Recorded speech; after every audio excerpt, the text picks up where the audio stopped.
Okay, so maing buntag. Soon maing buntag o maing adlaw diha kanimo no nga naminaw or nagtan-aw karon sa YouTube. Og salamat kaayo no sa imong pagpaminaw sa imong gahin og time karon. So igsuon na nata sa libro sa Números na nata sa chapter 21. Layo-layo na ta igsuon. So kini nga mga pagbasa atong gihimo aron nga kita makabalik no sa mga kaagi sa atong mga kanang kaninunuan kaniadto no nga nagatuo sa diha sa Ginoo sama nila Abraham, ni Isaac, ni Jacob, Isaac, yes. Ni Jacob, unya sunod ni Jacob si Joseph, remember? And sa man Joseph na natakang Moises og sa mga Israelita karon nga naagiapon ta sa libro sa Números. So chapter 21. So atong sugdan magsugod sa ta sa pagampo no aron nga giyahan ta sa Ginoo. Dalagon og may mayaon ng mga Dios, salamat kaayo Lord nining taknaa nga maghihatag kanamo. Lord kini among gigahin alang kanimo Ginoo.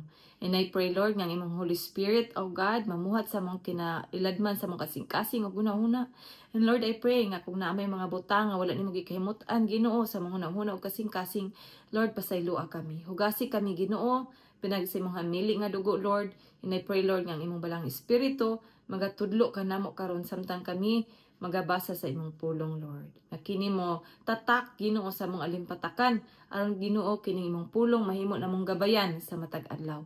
Ikaw mong gina-welcome karon Ginoo nining taknaa ug salamat Lord sa imong pagabuhaton Lord sa amo ang pagbasa ug ikaw gyud Lord God ang mamuhat. Dalaygon ka pinakisa ngalan ni Jesus, panalangin ni Ginoo kaning tan-aw karon ug nagapaminaw uban lang tibok panimalay Lord, salamat ikaw mamuhat usab sa ilang kasing-kasing. In Jesus name I pray. Amen og amen. Glory to God, no? So atong sugdan igsuon. So nanata sa chapter 21 sa Números. So gibutangan kini titulo nga napildi ang mga Kanaanhon. No, remember ang giingon sa napulo ka espiya nga maglisod tag adto dito nga area kay mga dagko kayong mga tao na dito no mura ra tag ng mga grasshopper sa ilang atubangan or mura ra tag mga hulmigas sa ilahang pananaw kay dagko kay sila pero diri sa chapter sa title pa lang lami na kayo basahon no sa tong sugdan igsoon unsay nahitabo. Okay, verse 1, sa pagkadungog sa Kanaanhong hari sa Arad nga nagpuyo sa Negev nga nagpadulong ang mga Israelita agi sa dalan sa Atarim, nakig-away siya kanila og nakabihag siyag pipila ka Israelita. Verse 2, og nanaad ang mga Israelita sa Ginoo og miingon sila, kung itugyan mo kanamo kining mga tawhana, laglagon gayud namo sa hingpit ang ilang mga syudad ingon nga halad nganha kanimo. Verse 3, gipatalinghugan sa Ginoo ang Israel og nabuntog nila ang mga Kanaanhon og gilaglag nila ang mga tao og ang ilang mga syudad. Hallelujah. Tungod niini kadtong dapita ginganlag Horma.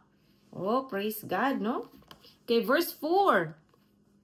Gikan sa bukid sa Hor, misubay sila sa dalan padulong sa dagat sa Akaba aron dili sila makalatas sa Idumea.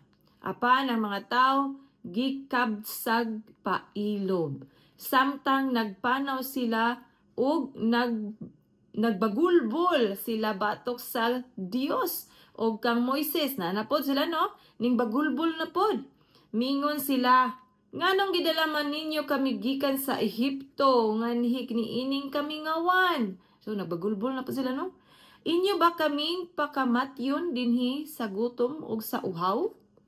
Gipulan na kami ni ining pagkaon nga walay lami. Oh, grabe ang ilang bagulbol no. Verse 6. Unya ang Ginoo mipadala kanilag mga bitin nga malala o gipamaak ang mga tao og daghan ang mga tao sa Israel nga nangamatay. Okay, bagulbulan man kay sila no. Nasuko na pud ang Ginoo so gipadalaan sila daghang bitin nga malala. Verse 7, ug ang katawhan nanuol kang Moises og miingon, nakasala kami kay nagbagulbol man kami batok sa Ginoo og kanimo. pag-ampo sa Ginoo nga iyang wagtangon ang mga bitin. So naka-realize din sila no nga nagbagulbol sila, so naagyoy silot nga gipahamtang ang Ginoo diha dayon. Gipadalan sila daghang bitin nga malala. Sumaya kay naka-realize sila no, ning duol sila kang Moises aron nga si Moises mag-ampo diha sa Ginoo. So busa nag-ampo si Moises alang sa mga tao. Oh, praise God. Verse 8. O giingnan sa Ginoo si Moises paghimog larawan sa bitin nga bronse og ibutang kini sa tumoy sa usa ka tukon.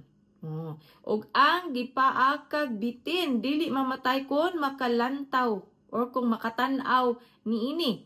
Verse 9. Busa nagbuhat si Moises og bitin nga bronse og gibutang kini niya sa tumoy sa usa ka tukon or sungkod no kanang tukod. Og kun ang hipaakan og bitin mutan-aw sa bitin nga bronse dili siya mamatay. Hallelujah. Okay, verse 10. Unya ang katawan sa Israel nang lakaw na usab ug nagkampo dito sa ubot. Unya mibiya sila sa ubot ug nagkampo sa mga nangaguba sa Abarim sa kamingawan nga atbang sa Moab. Dapit sa silangan. Okay, verse 12. Gikan didto nang lakaw sila og nagkampo sa walog sa Sirid. Og gikan didto nangadto sila sa suba sa Arnon nga didto sa kamingawan nga nahimutang sa utlanan sa yuta sa mga Amorihanon. Ang Arnon mao ang utlanan sa mga Moabihanon ug sa mga Amorihanon. 14. Busa giingon diha sa kasaysayan sa mga gubat sa Ginoo ang lungsod sa Waheb sa Supa ug ang mga walog sa suba sa Arnon. 15. Ug ang bakilid sa mga walog nga miabot sa nahimutangan sa Ar ug ngadto sa utlanan sa Moab. 16. Ug gikan didto nagpadayon sila pagpanglakaw ngadto sa Bir diin didto ang atabay nga gihisgutan sa Ginoo kang Moises sa pag-ingon niya. Tiguma ang katawhan ug hatagan ko silag tubig. Unya giawit sa Israel kining alawiton. Okay, verse 17 no. Hala tubod o atabay og awitan ka namo. Wa mo kabaluson sa iyahang kanang tono ba. So ito na lang basahon no. Okay, verse 18. Ang atabay nga gikalot sa mga prinsipe og sa mga kadagkuan sa katawhan pinaagi sa ilang sitro og mga sungkod. Gikan sa kamingawan mipaingon sila sa Matana og gikan sa Matana ngadto sa Nahalil ug gikan sa Nahalil ngadto sa Bamot. Gikan sa Bamot mipaingon sila sa walog nga nahimutang sa yuta. Amen. Sa Moab duol sa tumoy sa bukid sa Pisga nga nagdungaw sa disyerto. Okay, napildi ang duha ka hari nga si Sihon og si Og. 21. Unya gipadad-an sa Israel og mga sulugoon si Sihon nga hari sa mga Amorihanon og giingnan nila siya. Paagia kami sa imong yuta. Dili kami motipas ngadto sa mga uma o parasan o muinom kami sa tubig sa mga atabay. Anha ragayud kami muagi sa dalan sa hari hangtod makagawas kami sa imong yuta. Apan wala mutugot si Sihon nga mulatas ang Israel sa iyang yuta. Iya hinuong gitigom ang tanan niyang mga tao og misulong siya sa Israel dito sa kamingawan. Og dito sa Jahaz gikasangka niyang mga Israelita. 24. O gipatay siya sa katawan sa Israel, pinaagi sa espada, o giilog sa Israel ang iyang yuta gikan sa Arnon ngadto sa Habok hangtod sa yuta sa mga Amonihanon nga ang utlanan mao ang Haser. 25. Giilog sa Israel ang tanang syudad sa mga Amorihanon lakip ang Hisbon ug ang tanang balangay niini ug didto na sila mamuyo. Hallelujah. 26. Ang Hisbon mao ang syudad sa Sihon, ang hari sa mga Amorihanon nga nakig-away sa hari sa Moab kaniadto og giilog niya ang tanang yuta sa hari sa Moab hangtod sa Arnon. 27. Busa ang mga magbabalak miingon, ari kamo sa Hisbon, patunduga kini ninyo pag-usab, pabaruga ang syudad ni Sihon. 28. Kay may kalayo nga migula gikan sa Heshbon, mga kalayo gikan sa syudad ni Sihon. Gisunog niini ang Ar sa Moab ug ang mga bukid sa Arnon. 29. Alaot ka Moab, malaglag kamo katawhan nga nagsimba kang Kamus. Gihimo niyang nagtago-tago ang iyang mga anak nga lalaki ug ang iyang mga anak nga babae gibihag sa haring Amorihanon nga si Sihon. 30. Busa nahanaw ang ilang kaliwat gikan sa Heshbon hangtod sa Dibon. Gilaglag usab ang Nupa hangtod nga ang Midiba gilamoy usab sa kalayo. Okay, 31. Niining paagiha ang Israel mipuyo sa yuta sa mga Amorihanon ug nagpadalag mga espiya si Moises ngadto sa Haser. Giilog nila ang mga lungsod niini ug gikuhaan nila sa katigayunan ang mga Amorihanon didto. Hallelujah. Verse 33. Unya miliko og mitungas paingon sa Busan or sa Basan. Unya si Og nga hari sa Basan misulong kanila kinuyugan sa tanan niyang mga tawo aron sa pakig-away dito sa Idri. Apan verse 34. Apan ang Ginoo miingon kang Moises, ayaw kahadlo kaniya kay gitugyan ko siya kanimo ingon man ang iyang mga tawo og ang iyang yuta. Buhata kaniya ang gihimo mo kang Sihon, busa gipatay nila siya og ang tanang og ang iyang mga anak og ang tanan niyang katawhan og gipanag-iya nila ang iyang yuta. Hallelujah. Mao to ang chapter 21 igsoon. So murag napatay gamay nga time, no? So atong idiretso sa chapter 22. Kay gipatawag sa hari sa Moab si Balaam. Remember mo ni Balaam? So ato ang basahon, no? Kung kinsa ni si Balaam. Okay, so chapter 22 verse 1. Unya milakaw ang katawan sa Israel og nagkampo sa mga kapatagan sa Moab, tabok sa Jordan didto sa Jericho. Okay, verse 2. Ang hari sa Moab nga si Balak, nga anak ni Sipor, nakadungog sa tanan nga gihimo sa mga Israelita ngadto sa mga Amorihanon. Verse 3. Tungod niini siya ug ang iyang katawhan nahadlok pag-ayo sa mga Israelita tungod sa ilang kadaghan. Okay, so verse 4. Giingnan sa mga taga-Moab ang mga pangulo sa Midian. Lamyon niining mga tawhana ang tanan nga naglibot kanato sama sa turong baka nga nagsabsab sa mga sagbot sa kaumahan. So nahadlok sila, no? Busa si Balak, ang anak ni Sipor nga hari sa Moab, ni adtong panahona nagpadalag mga sulugoon ngadto kang Balaam. Kay si Balaam anak ni Beor nga didto magpuyo sa Pitor nga duol sa suba sa Euphrates sa yuta sa mga kaliwat ni Amaw. Lain na pug kon ngalan oy Amaw. So lain binastong Bisaya ning Amaw, no? So dili na pangalan ni siya igsoon, ayo kalain diha. Si Balak miingon kang Balaam, pinaagis sa mga sulugoon, may usa ka katawhan gikan sa Ehipto nga milukop sa yuta ug nagpuyo sila at bangkanako.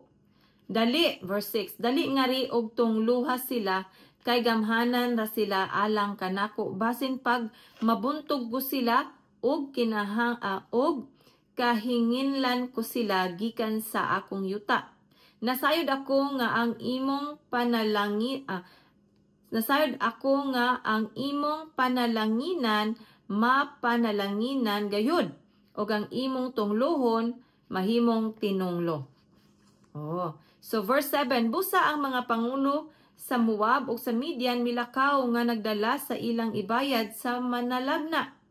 So si Balaam manalagna diay, no?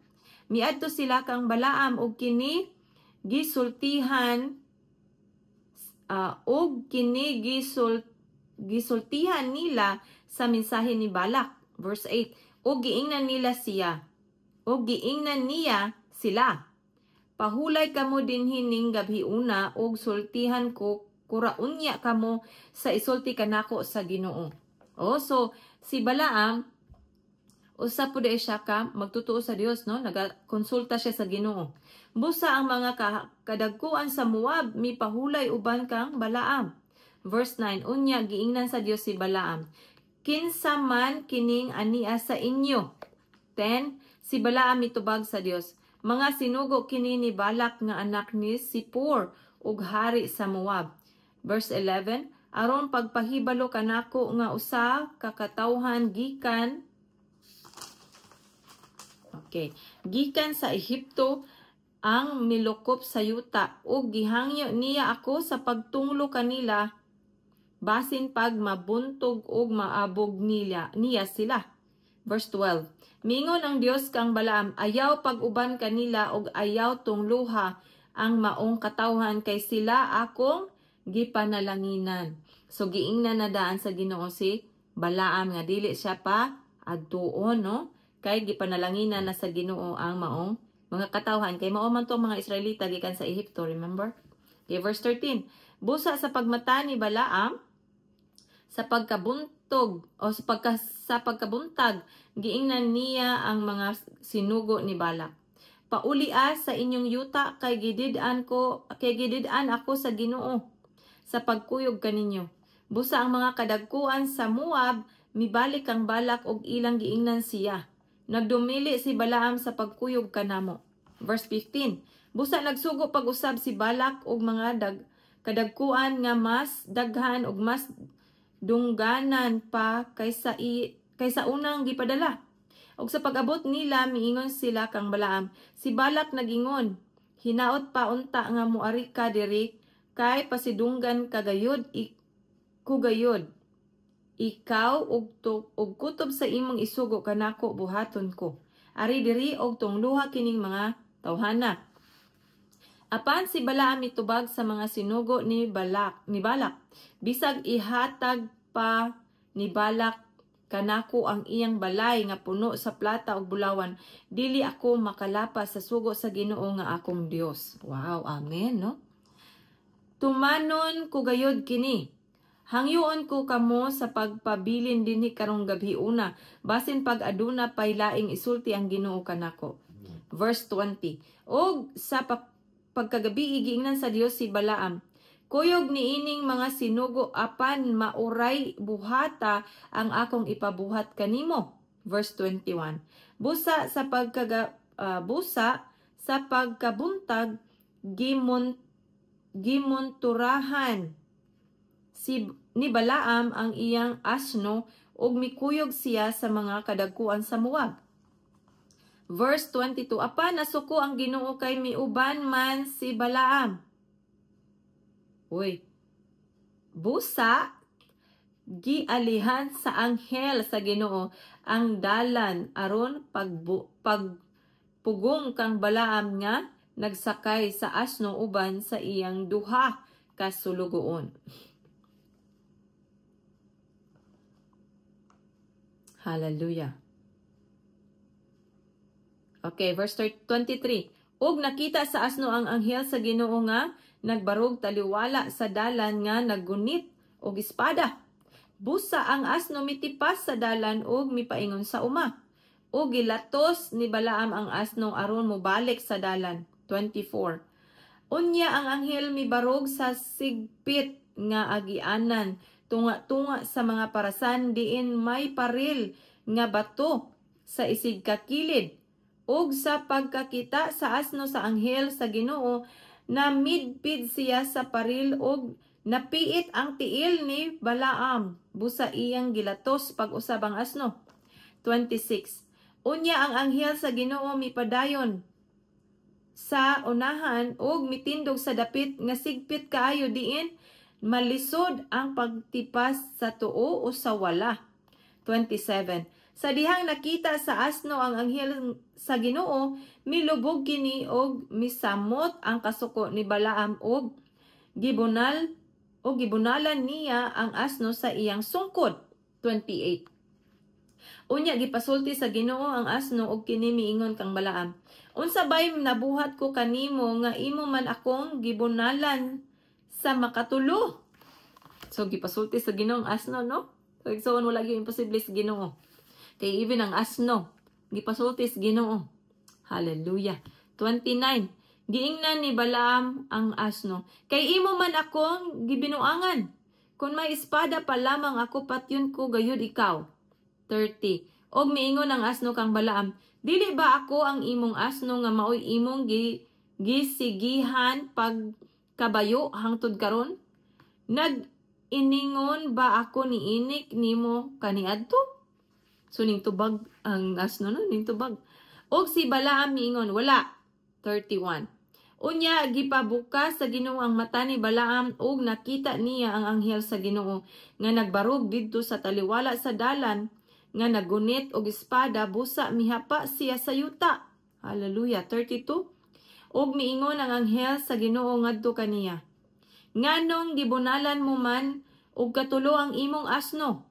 Aniya ako aron pagsanta kanimo kay dili kaangay mo huwi mo niining maong panaw.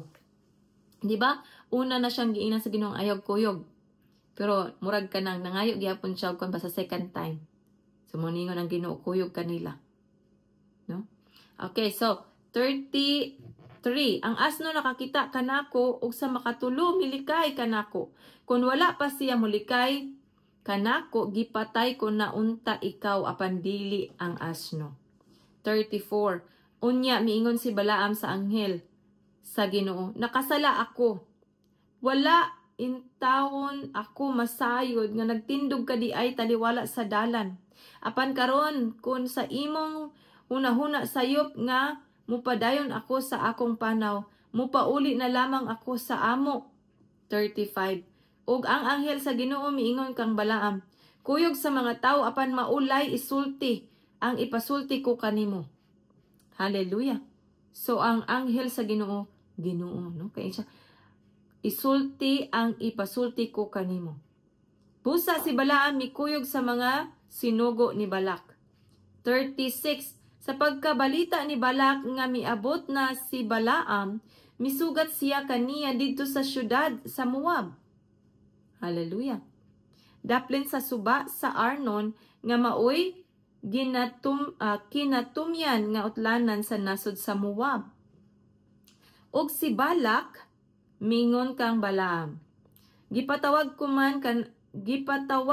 man unta ikaw nganong nagdumili ka man sa pag-anhi kanako. Dili ba ako maantigong muganti kanimo?